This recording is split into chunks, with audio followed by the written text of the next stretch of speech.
two things to share today. The first one is pretty awesome.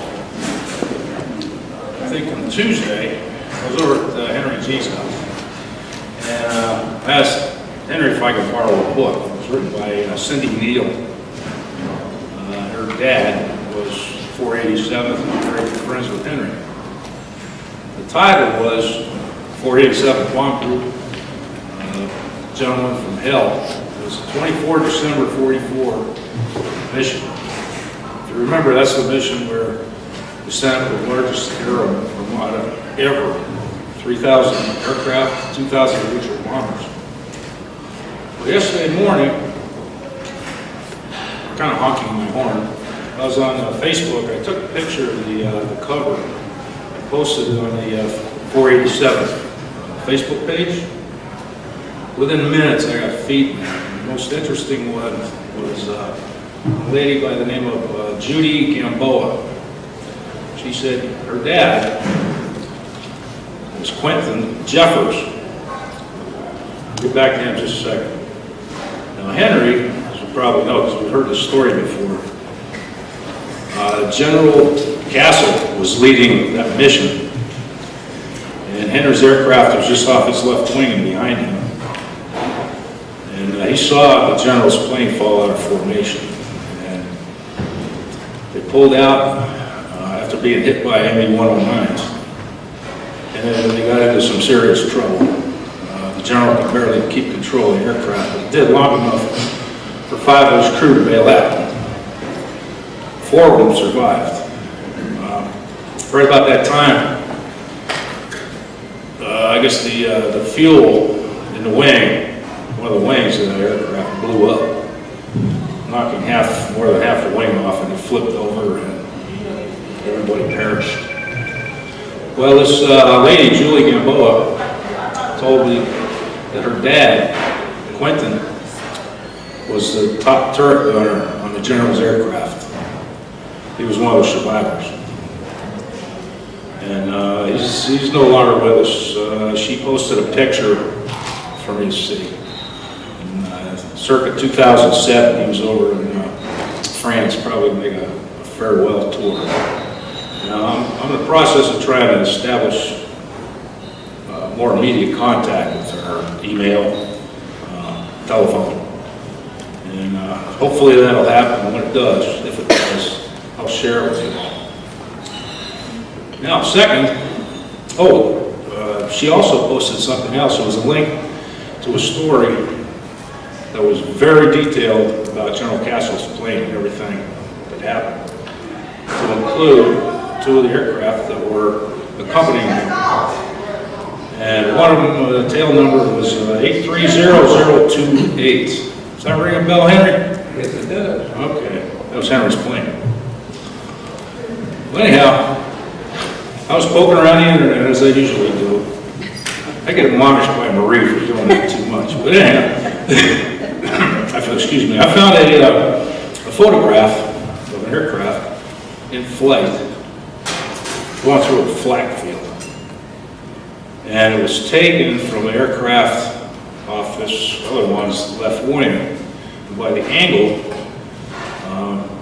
you could tell it was the right waist gunner that took the picture. Now, the picture was kind of fuzzy. So I enlisted the aid of my buddy John Barry over there to clean it up. Boy, he did a jam-up job. John, can you come up here a second?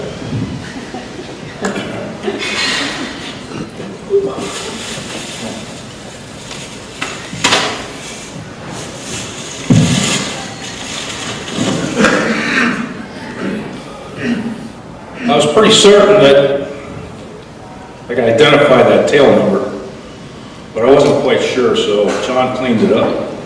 My suspicions were correct. That's Henry's aircraft right there.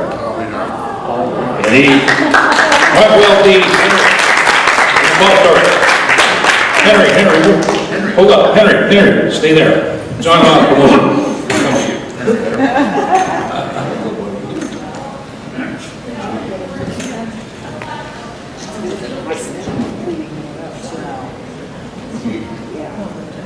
You remember that day? I'd like to forget it. That's scary. Does it like Mercersburg? That's your tail number, sir. You may well be in there. I rode it across the target every single time in the ball turret, and never did I leave it. Because I always figured if they're gonna hit you, the fighters, they're gonna do it when you're on the bomb run. A lot of guys came out on the bomb run because if you have to get out in a hurry, forget it. You won't get out. But you'd still be surprised how fast I could come out. Well, I'll tell you, when you look out and see all this puffs of black smoke, and it dawns on you, I've got to go through all of that just to get to the target, and then through the rest of it to get out. Well, I didn't know this picture existed. You now. Thank you.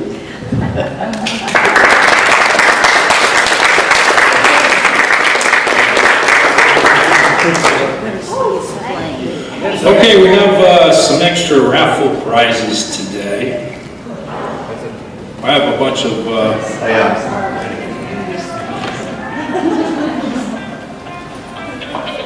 take it. All right, time for the, Ray, are you ready to get started?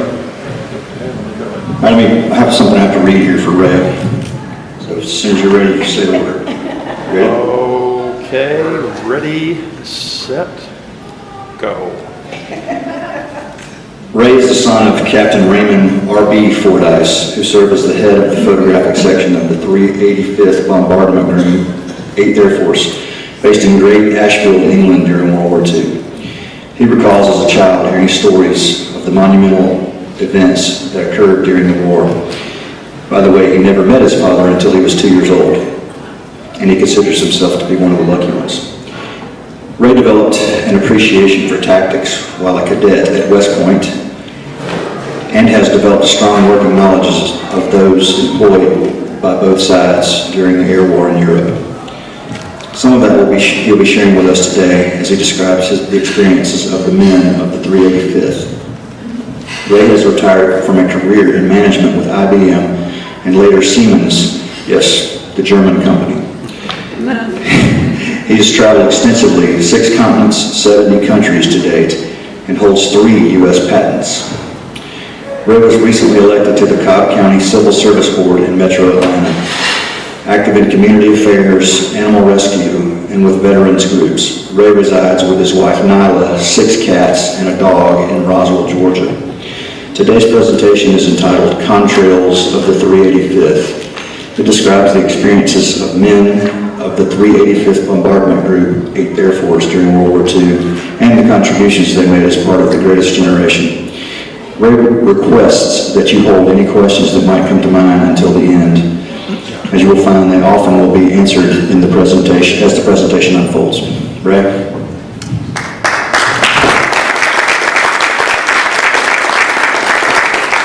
1703 hours, Zulu.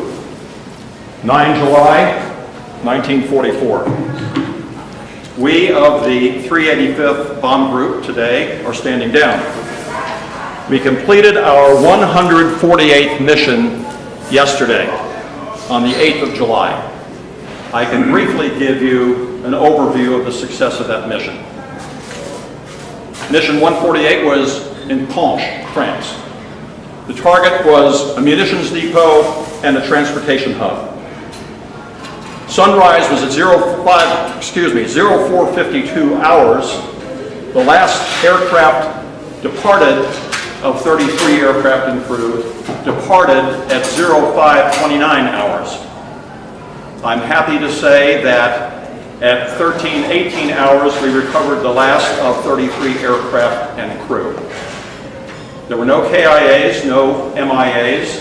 There were 11 WIAs, 7 of whom are hospitalized, 4 of whom will likely become casualties. We had 8 aircraft that were damaged, 3 of which ground services tell us will be back in service within 72 hours. 4 of them will probably take a couple weeks to get back in service. 1 aircraft will become, a hangar queen for parts and salvage. That aircraft known as swinging door, and suffered flak damage, Oberkuscheln, and on the return, they determined that they had no hydraulics. This meant that they had to land without the benefit of flaps, or brakes. Nonetheless, through some superior airmanship and innovation, they got the airplane back to base. They landed, but of course they ran off the end of the runway through the 150-foot buffer field, across the road and into a farmer's field, a beet farm across the road. It is with great regret that I advise that 2 civilian workers were in the field and were both struck by the aircraft. One was seriously injured and one was fatally injured. It was a tragic end to a successful day. Lieutenant Fordyce tells us, however, that our bomb results were very good. From the MPI, that is the main point of impact, we had more than 50% within the 1,000-foot circular margin. We had more than 75% of the ordnance fell within the 2,000-foot circular margin. So from a mission standpoint, it was a success, albeit with a tragic unintended consequence. We have made a major effort since D-Day. Specifically, we have flown 29 missions, 82 sorties, and 29 missions, 730 sorties, and on D-Day alone, we flew 3 missions and 82 sorties. We have been providing tactical support as well as strategic support. What is the difference between strategic and tactical? Strategic is where the attack takes place behind the enemy lines, well into enemy territory to disrupt manufacturing, fuel supplies, communication, transportation, and the like. Tactical is where the rubber meets the road. That's where the fighting is taking place. We have been supporting both missions. We have also participated in Operation Carpetbagger, a very hazardous mission, where we flew low level, this is after D-Day, flew low level to drop supplies, weapons, and munitions to the Free French underground. I'm happy to say that having done that 3 times, we did not lose any aircraft. Everything I just told you, and there's more to it, by the way, a lot more I can tell you. Everything I just told you is exactly what happened 72 years ago today at this very moment, now 1707 hours Zulu time. My comments today will be about the rest of the days, other than the 9th of July. I'll have 5 elements in my presentation: mission, methods, men, maelstrom, and memoriam. First, mission. The mission of the United States Army Air Forces in the Second World War was to prosecute the war against the Axis powers, and to that effect, there were 16 numbered air forces, 1 through 15 and 20. Just to briefly profile a couple of those air forces, the 2nd Air Force at the outset of the war in December of '41 was tasked with defending the west coast of the United States. In the first quarter of 1942, it was reassigned to become a training command, and almost all of the 8th Air Force heavy bomber pilots were trained by the 2nd Air Force. The 9th Air Force, which Dave Andrews served in, was an offshoot of the 8th Air Force. There's a lot more I can tell you about the 9th Air Force, but suffice it to say that the tactical component of the 8th Air Force was spun off into a separate Air Force and became the 9th Air Force in October of 1943. The 20th Air Force is famous for one unfortunate reason, fortunate and unfortunate reason. It was Pacific Command flying B-29s, and it dropped both of the atomic bombs on Japan. The mission of the 8th Air Force was to prosecute the war against Germany, strategically, tactically, and through air superiority. Now, the organization of the 8th Air Force had 4 components. Bomber Command, which is where the heavy emphasis is, that is the heavy bombers, but also Fighter Command, Ground Air Support Command, that's the tactical element, and the glue that held it all together the ground crews, the bombardiers, the armorers, the mechanics, Air Service Command. We would not have won the war without those guys, make no mistake about it. Bomber Command was comprised of air divisions, combat wings, and down to the group level, which would typically have 4 squadrons. And a squadron ostensibly would have 12 aircraft. However, a typical bomb group would often have anywhere from 40 to 60 airplanes on base at one time, simply because even though they only theoretically needed 48 planes, when they sent out a certain number of planes didn't come back or were so badly damaged to go out the next day.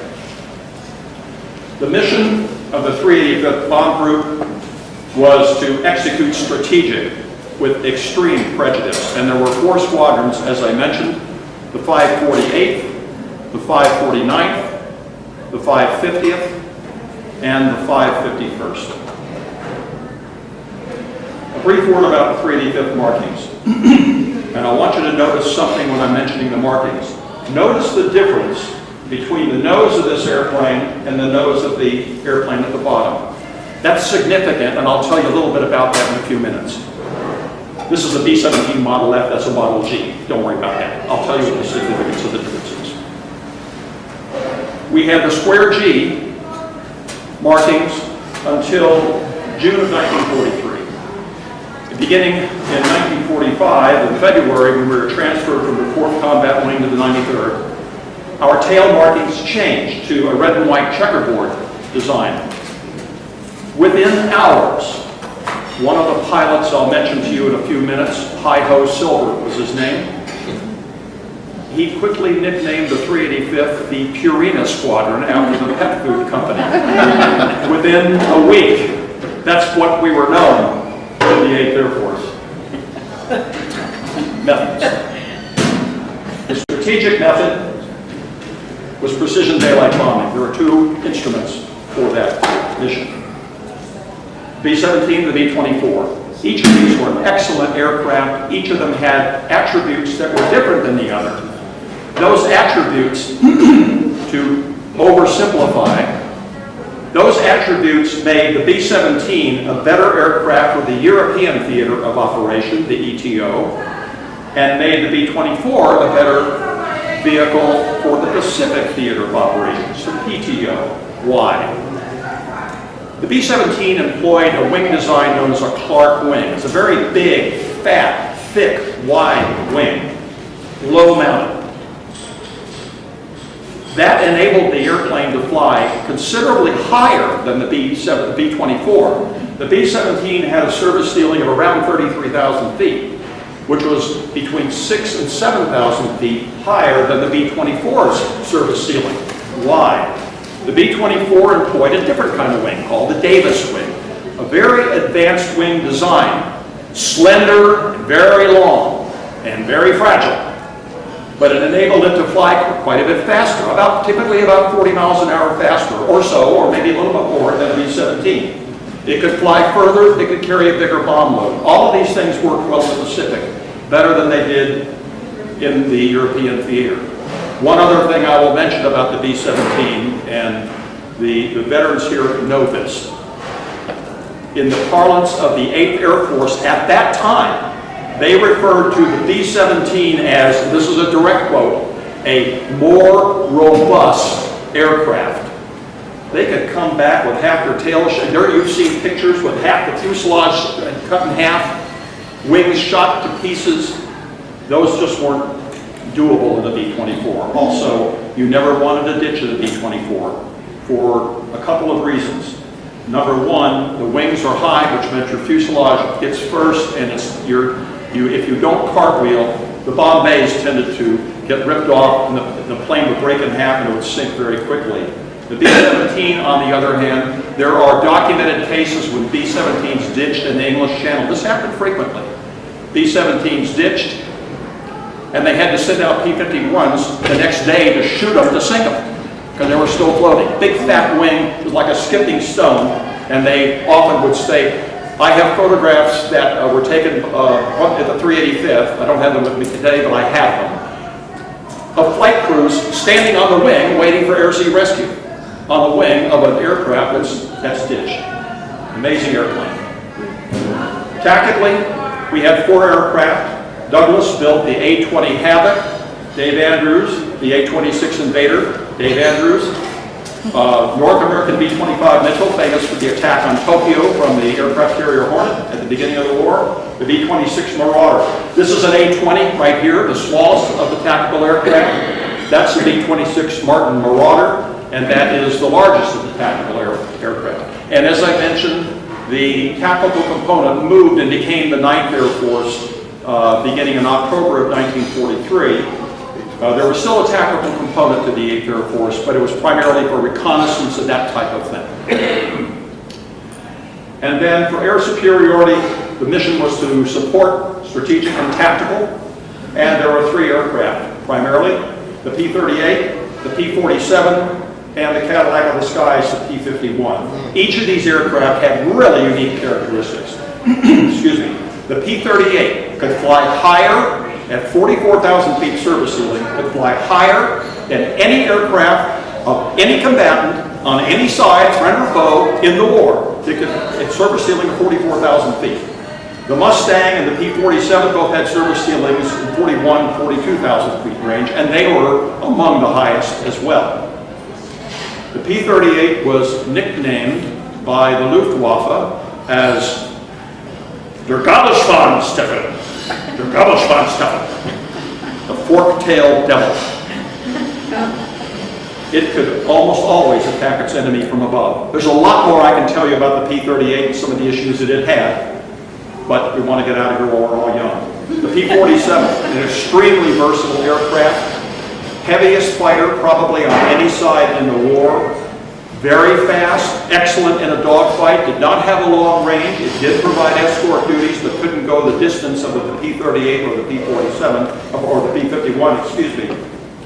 Very versatile, though, was used for ground attack as the war progressed in 44 and 45. The P-51 was arguably the best piston engine fighter on any side during the Second World War. It was extremely successful, had a favorable kill ratio against anything that it flew against, with the possible exception of the German jets toward the end of the war. Men. I'm going to briefly give you a snapshot of 5 guys. Colonel Elliot Van de Venter Jr., the group commander of the 385th for most of the war. Lieutenant Bob Hi-Ho Silver, a pilot. Lieutenant Bill Barnadoe, a navigator. Sergeant David J. Cole. You're going to love this guy, by the way. David Cole. You're going to love him. My dad, I hope you like him too. And then we'll see if there's anybody else that we missed. Elliot Van de Venter was a Class A, #1, top-shelf premium stud. He was at Clark Field when the Japanese attacked 9 hours after they attacked Pearl Harbor. The legendary Douglas MacArthur, one of several of the blunders is too kind a word, that he made, after receiving word of the attack on Pearl Harbor, he decided that rather than preparing the airplanes for immediate, dispersing the airplanes and preparing them for immediate takeoff to attack or to get away from an attacking Japanese force, decided, no. The threat is not from the Japanese attacking us in the air, from the air. The threat is there may have saboteurs around here. So let's park all the airplanes in a big bunch right together, and we'll put some guys with M1 rifles around them and guard the planes. Well, of course, you know what happened next. 9 hours after Pearl Harbor, the Japanese could not believe Nirvana from heaven. Here are all the airplanes, let's go kill them. And they did. They got on the first raid, they got over half of the aircraft on the ground. Colonel Van de Venter took off in his B-17 following the raid and followed them and bombed and dropped bombs unsuccessfully, as it happened on his first mission against Japanese naval forces. When the Philippines fell, he flew out, one of the last planes to fly out, flew to Java in Indonesia. While in Indonesia, he continued to conduct raids against both Japanese ground and naval forces. He flew a total of 15 missions. In fact, Colonel Van de Venter was the last plane out of Java when Java fell, the last plane, and on board his plane, he had the general staff. He went to Australia, and he was reassigned to the 2nd Air Force because he actually had missions, 15 missions against the Japanese. He was assigned to the 2nd Air Force in that training mission that I had mentioned earlier about the 2nd Air Force. He activated the 385th Bomb Group in February of 43 and brought them to Great Ashfield, England in June of 43. He flew 24 missions, including Berlin 3 times, while with the 385th. And he retired in 1959 as a brigadier general. This guy flew 39 missions in the B-17, and I think you can appreciate the value and the difficulty and the heroism of doing something like that. I talk to Bob Silver every week. We communicate frequently by email as well. He lives in Miami. Every time I call him, I was mentioning this to a few people earlier. Every time I call him and get him on the phone, I think it's his grandson. He sounds young, a lot younger than I do. He enlisted at age 18. By 19, he was an aircraft commander. By age 20, he was a squadron leader leading 12 planes into combat. 12 bombers, 120 men. He flew 13 missions, including, and this is what it was called, dreaded Merseburg. What's so, you've heard of Merseburg. What's the deal? The 8th Air Force flew 23 missions against Merseburg, of which 8 of those missions were flown by the 385th Bomb Group.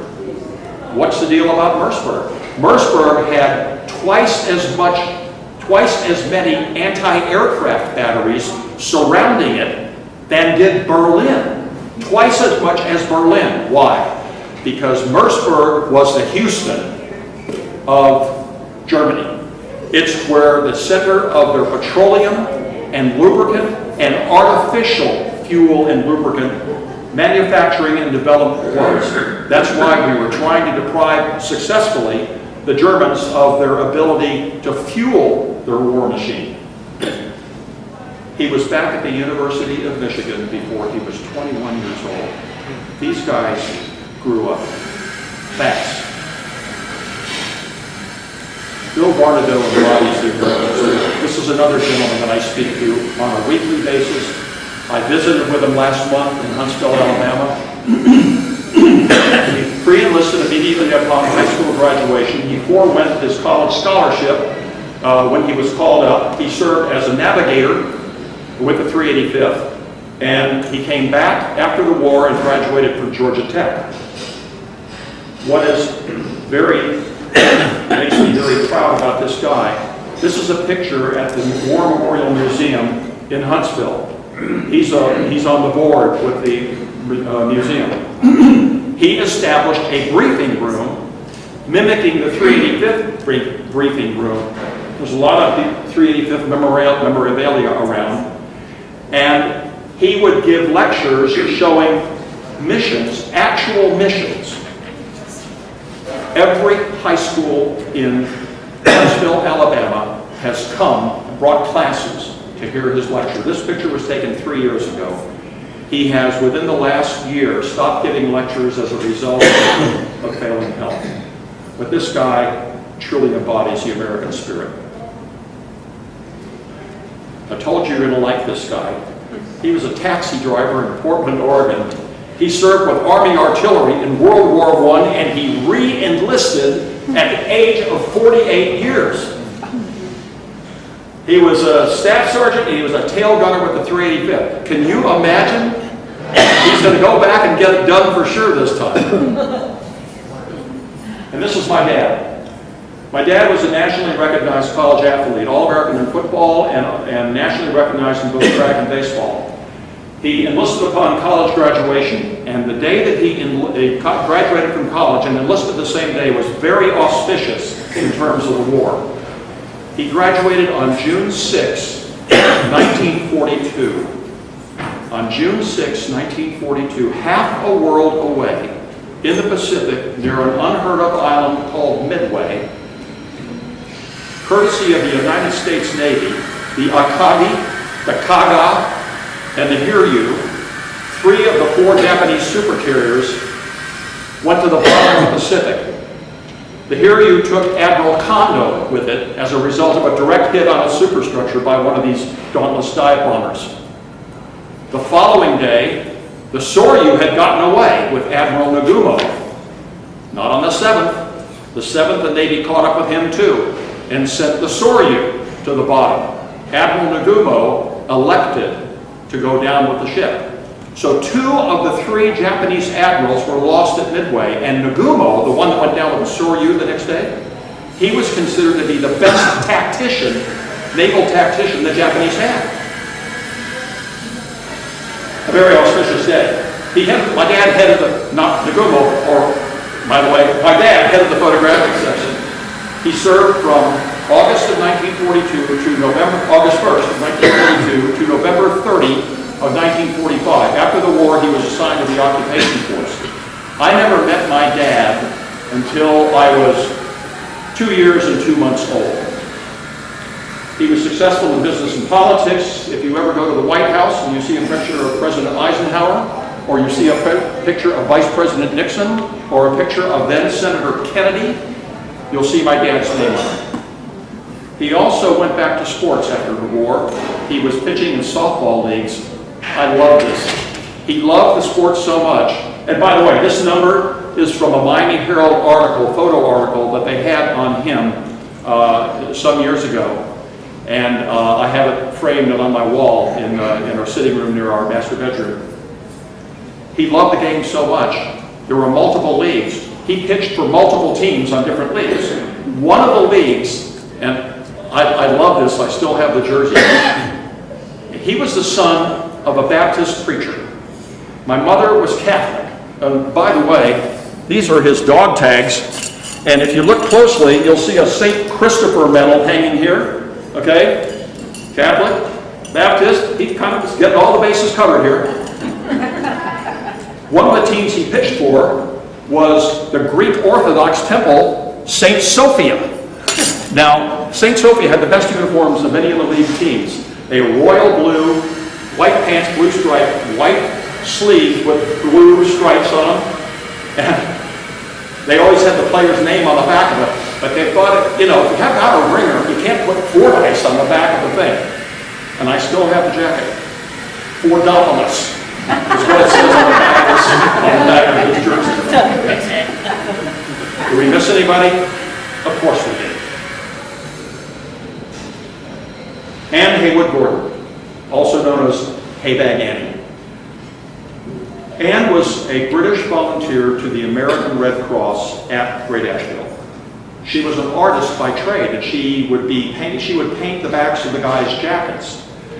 And one day, as a result of getting a surplus airplane from another group to replenish losses at the 385th, an airplane came in, was named Haybag, and it had some ramshackle paint job on it, Haybag, kind of like I might do. And so one of the guys said, "You know what, Annie, you do such a great job. You're an artist and all. Can you do nose art? Can you paint this thing?"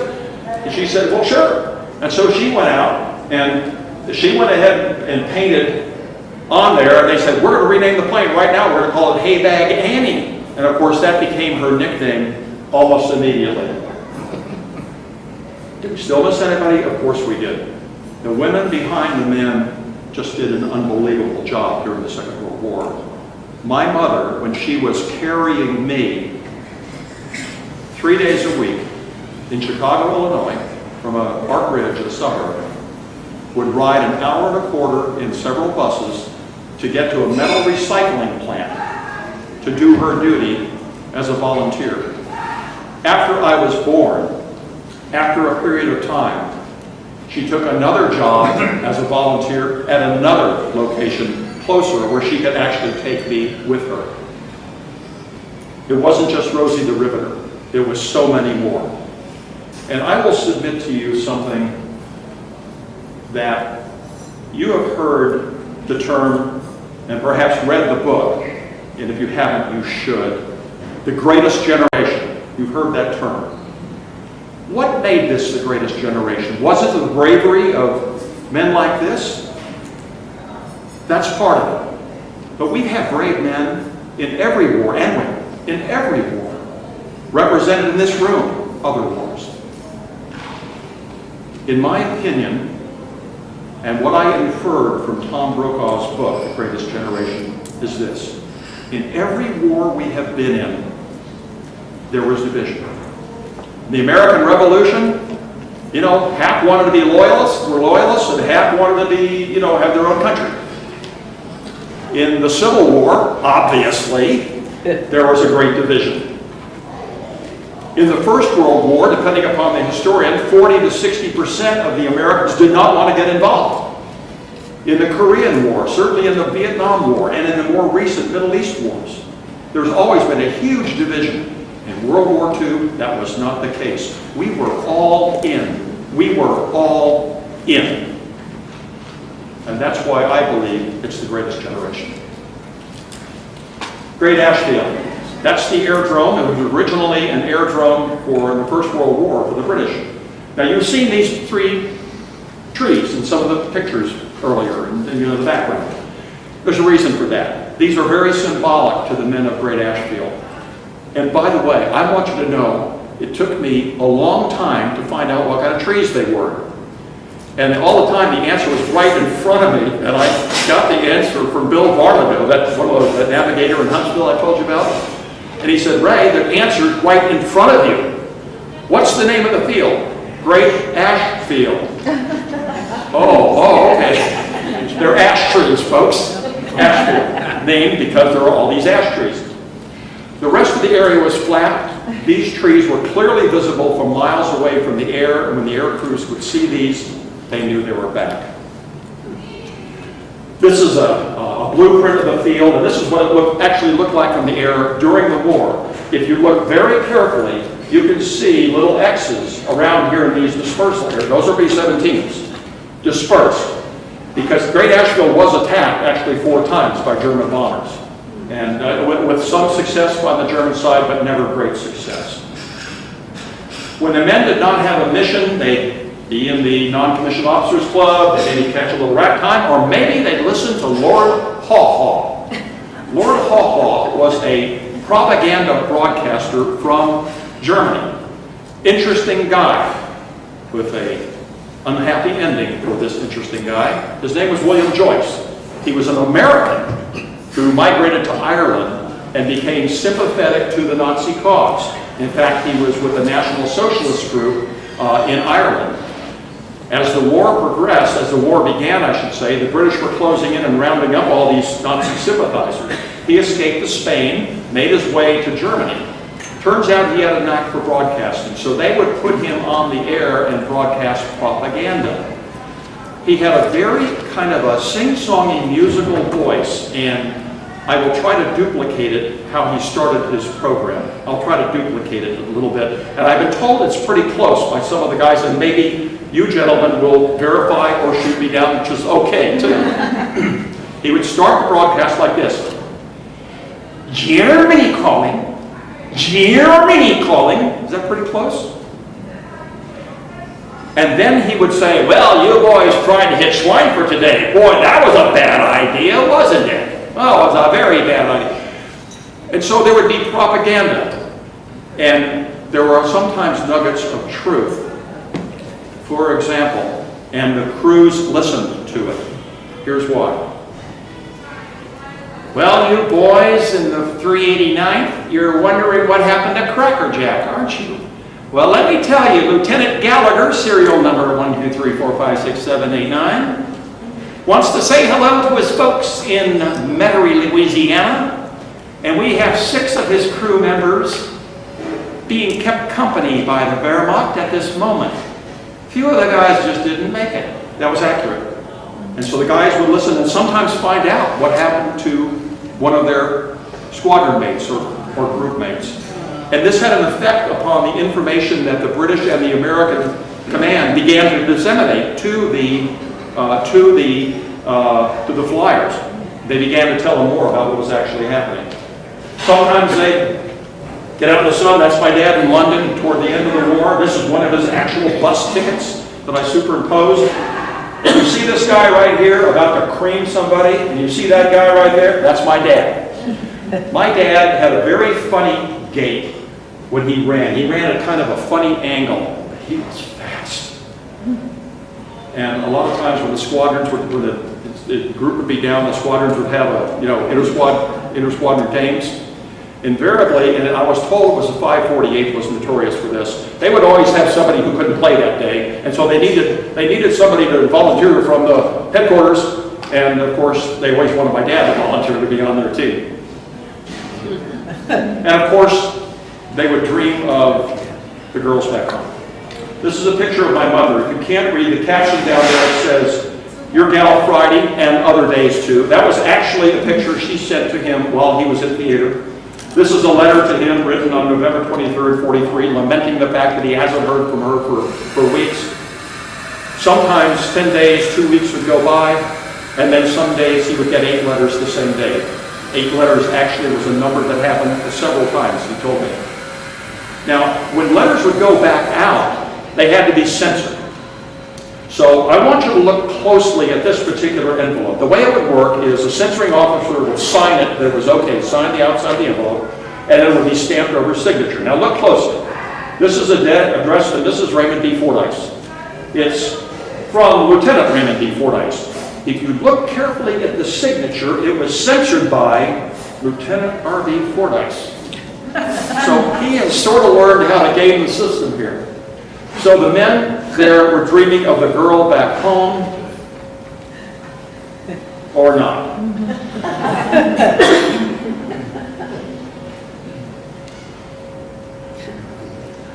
But when they did have a mission, Maelstrom.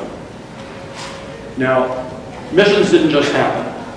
It was a 24/7, 365 affair. Honor command, sometimes the directions from Churchill or Ike would determine what the targets would be for the next day. That would be passed down to Air Division, and in the evening an action plan would be worked up, which combat wings were to be involved, etc. And then combat orders would go out to the affected wings, and then mission alerts down to the group. And 2:30 in the morning in this example, a mission plan is being developed at the group level, and 2:45 in the morning the crews are being awakened. Breakfast shortly thereafter, and then after that, briefings begin. And unlike the Jimmy Stewart we see with 400 guys in the room, briefings would often take place with different components of the crew in different briefings. It depended upon the mission. Pilots and navigators might be here, bombardiers might be here, etc. And something I'll mention to you, I mentioned about Colonel Van de Vanter earlier. He was promoted in late 1944. You'll notice in the lead aircraft here the name Jumper. That's Colonel Jumper, as in the group commander that took over for Colonel Van de Vanter. General Eisenhower was famously quoted as berating some of his generals for fighting the war from mink-lined foxholes, that is, far from the front. That was not the case with the 8th Air Force. These leaders were leading. Every member of the headquarters staff, including my dad, flew missions. They were trained to man guns. They were trained to do things which they could learn to do as a contributing member of a mission, and they flew missions. So while the briefings are taking place, the aircraft are being armed, in this case 2,000-pound bombs, munitions are being provided. And then, at dark 30, they're loading up. Some of the guys, my dad tells me, and some of the other men that I've met with would tell me, they would walk to the planes rather than ride in a Jeep or a truck. Now, when they take off, what would happen is they wouldn't just fly to a target. They would leave Great Ashfield and they would go to an assembly area or an AP, an assembly point. They would ride a radio beacon and they would form up with other groups to form the bomber stream to all fly in formation over to what is called the IP, or the initial point. Now, and this is very simplified here because it shows a straight line. It wasn't a straight line. It was fake left, go right, fake right, go right, fake right, go left, etc. Why? This is an actual photograph that I have from my dad's. It was clean, so I don't mind you handling it. From September 10th, 1944. It shows flat locations throughout the hostile area. And I'm happy to pass this around if you would like to look at it. I think you've already seen it, but you're welcome to look at it. So they would pick a path so they wouldn't go through the flat till they get to the IP, the initial point. And that's where the bomb would begin. Well, while they were on this path to get to the IP, the initial point, what awaited them was a tiered defense. On the way to the target, at the target, and then on the way back from the target.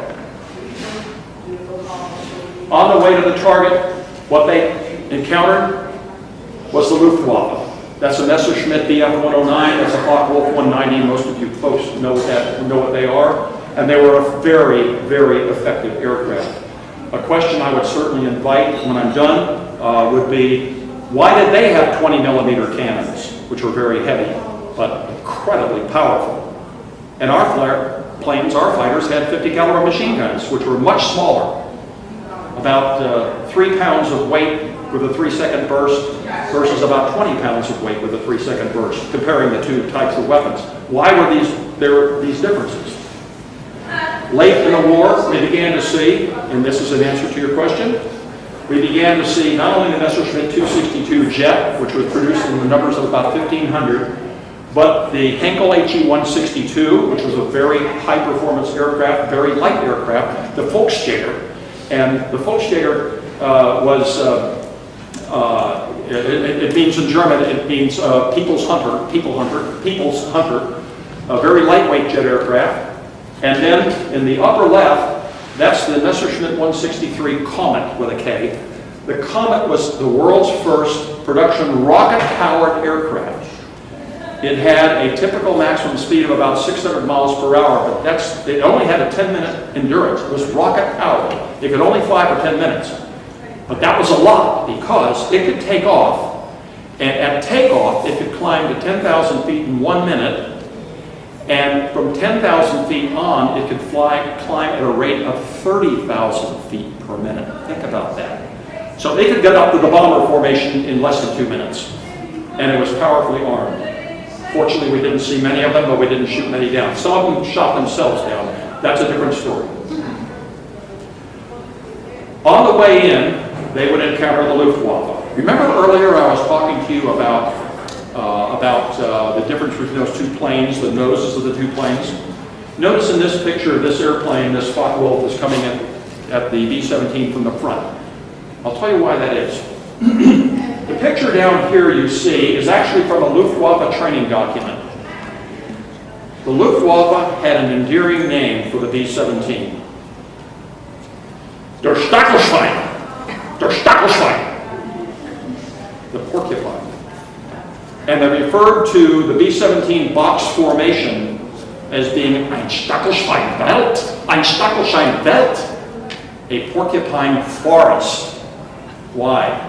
Because they could shoot in every which direction. Now, at the beginning of the war, both the German Fighter Command and the American Bomber Command were making the same assumptions. And the assumptions were these: that fighter attacks would come from the back of the planes, of the bombers. Why? Let's assume, and these are rough numbers and not accurate, but to illustrate the point. Let's assume the bomber's going 200 miles an hour and the fighter's coming 400 miles an hour. That means they're closing at 200 miles per hour. Okay. Now, in the case of fighters attacking from the rear, the German actuarials got involved, and guess what they discovered using combat footage and talking to the pilots? They discovered, I'm going to give you a couple numbers that blew me away. Of the shells fired, 2% of the German fighters' shells were hitting the target when attacking from the rear. 2%.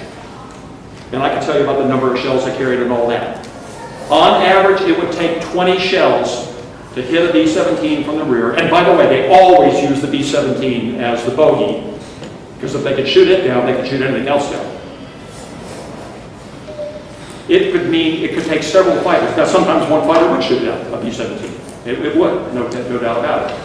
But they discovered that this was, and they were suffering losses. And when they talked to the pilot, they would say, well, why aren't you hitting more than 2% of your shells?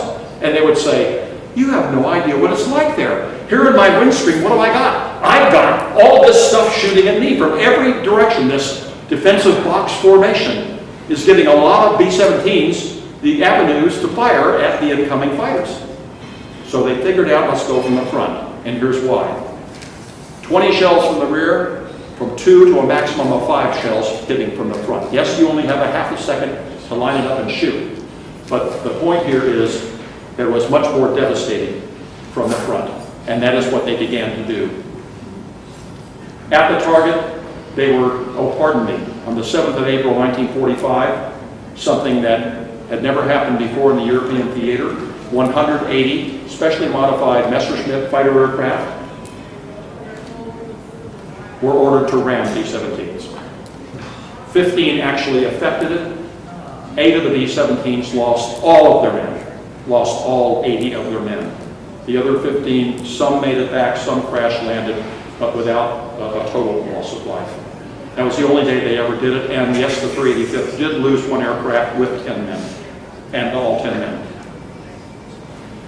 At the target, once you get to the IP, the initial point, the bombardier and the Norden bomb sight take over. And essentially the airplanes are flying in a straight line at a certain speed on the way to the target, getting lined up to drop the bombs. And at the target, what they had was this, an 88 millimeter anti-aircraft gun, a flak gun, Fliegerabwehrkanone, Fliegerabwehrkanone, aircraft defense cannon, FLAC, an acronym. There was a development of an earlier Bofors and Swedish Bofors and Krupp's 75 millimeter gun. It was a deadly, the most deadly anti-aircraft weapon in the war, and in fact it was used as an anti-tank weapon throughout the war by the Germans with great success. And as you heard earlier, the flak was just unbelievable. Those little pups represented the nucleus of a 100 or 200 foot radius where you had razor sharp projectiles going out that could slice through the thin skin of these bombers or the men therein. But then bombs away, and we have to make our way home. And from there we go to a rallying point or a rendezvous point, and the rendezvous point was where you reformed into a defensive formation to get back to the field.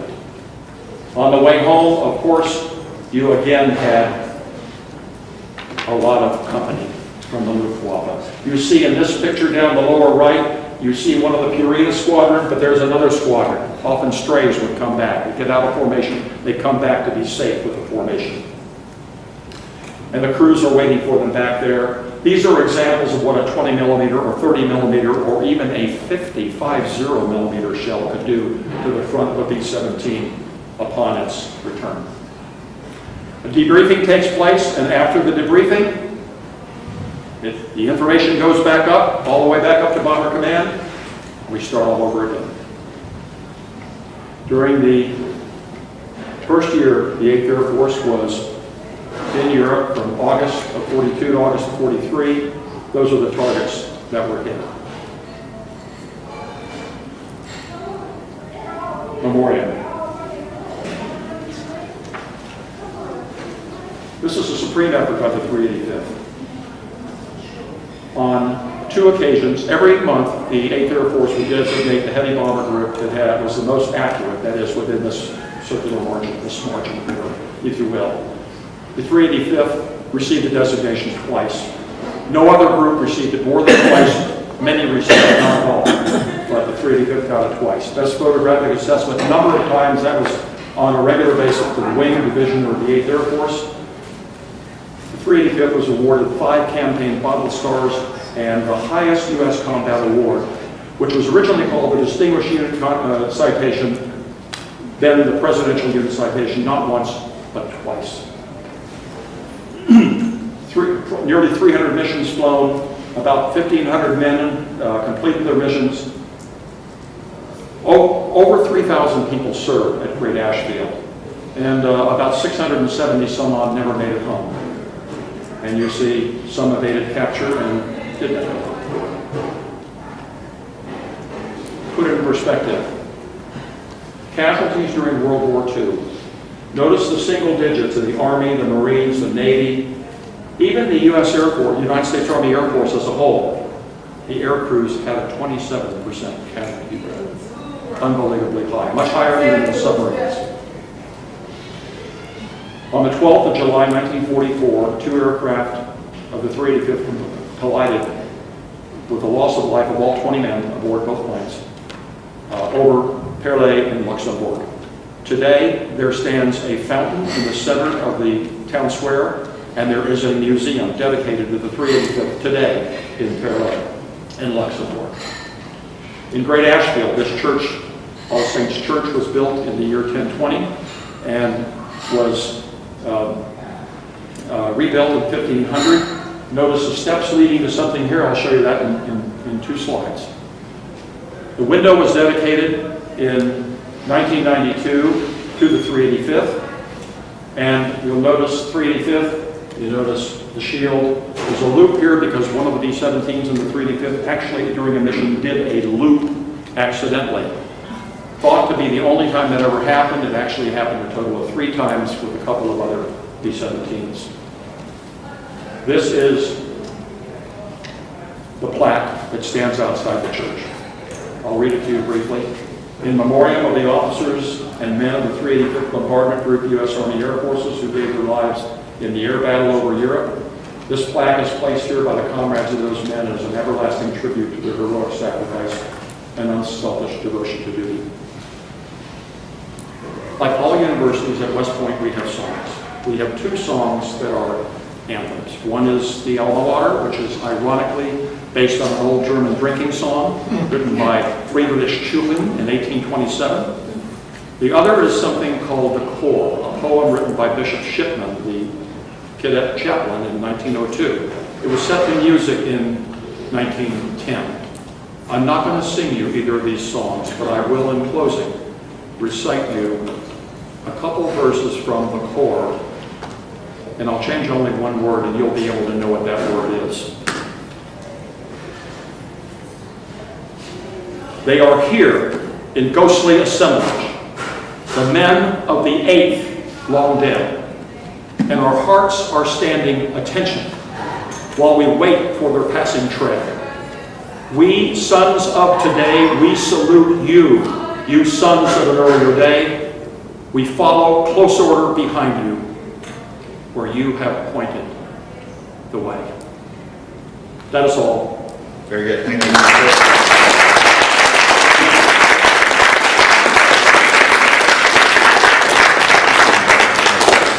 Anyone have any questions? Any questions? Sir, I believe the English hung Lord Ho-Ho. Is that correct? I'm sorry? I believe the English hung Lord Ho-Ho. Thank you. Yes, absolutely they did. After the war, good for you. After the war, William Joyce was captured and he was brought to justice in England and was hung. Thank you. Any more? Dave? Jay? Just the other day, my son found out that the 381st was only about 40 miles from my house. Really? Wow. Any other questions? If not, are you ready for the pop quiz? Where was Great Ashfield? I'm sorry? Where was Great Ashfield? Great Ashfield was about 40 miles northeast of London. You had a question, Henry? Regards to Mercer. I've been there. 30 November 1944. The 8th Air Force lost 56 bombers and 30 pilots in one day. 500 men gone, just like that. Magdeburg, Merseburg, and Leipzig flak areas overlap. It made no difference which way you went in or which way you came out. They were waiting for it. It was written up as the biggest flak battle of the war. Dresden, Merseburg. I told several people, I asked my squadron commander, or I told him, that I would volunteer for 4 more missions to Berlin if he promised me I never had to go back to Merseburg. One other thing, December 24th, Christmas Eve, Battle of the Bulge. How fast it can happen. We were jumped by over 200 German fighters. My group lost 114 men in 15 minutes.